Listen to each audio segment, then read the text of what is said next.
All right, buddy, give us your first name and how old are you? My name's Stephan, I'm 34 years of age. And what would you say your addiction was? I was an alcoholic and a polysubstance abuser for 12 years. 12 years. And what sort of effect did it have on you? On your family? I was in and out of rehabs, Narcotics Anonymous, different counsellors, different sponsors. I've tried many different ways to get sober,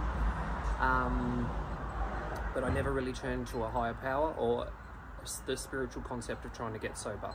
It took a huge toll on my family, financially and emotionally. It cost me many houses, jobs, friends, car accident after car accident, job loss after job loss, everything you could think of. How bad do you reckon it affected your family though? To the point where I basically took them hostage.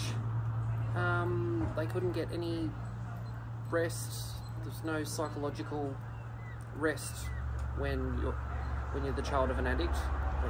It's just you basically take them emotionally hostage. So I've had a lot of time to reflect about that whilst I've been at Shalom. So what was a couple of the worst moments when you were caught up in addiction?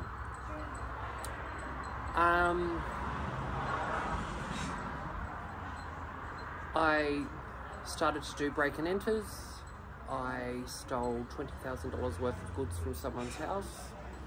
I started bashing people. I started stealing, lying. I turned into a sociopath. I had a fake resume. I was going all up and down the east coast of Australia, working as a relief educator.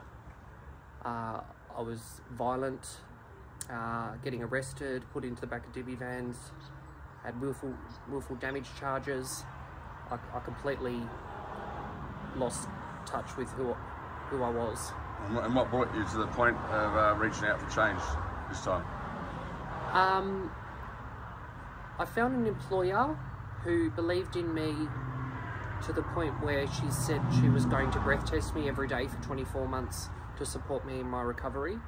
And when something that gracious wasn't enough to keep me sober, and I relapsed and had a car accident, and I basically threw that opportunity back in my employer's face, I knew if that wasn't enough to keep me sober, that I needed help and long-term help. I saw Shalom House on Australian Story and saw that it was a game changer for a lot of people that were as bad as me. And I got on the phone, and the moment I picked up that phone, something clicked inside of me, and I knew I was going to do whatever it took to change. And now I've been at Shalom 15 months. And what would you say the root causes of your issues were?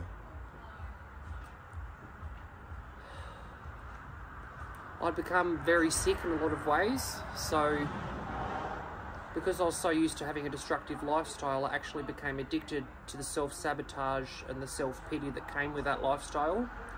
And I was also in end-stage denial about how bad I really was. So those three things I've had to work on while I've been at Shalom.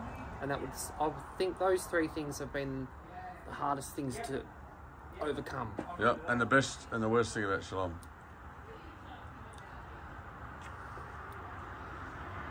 The best thing about Shalom is I know what the end prize is. Salvation, recovery, debt-free, brand new career. You know, and it's just one foot in front of the other and a little bit of hard work. And I've seen what it's done for other people, so the end goal is exciting. The hardest thing would be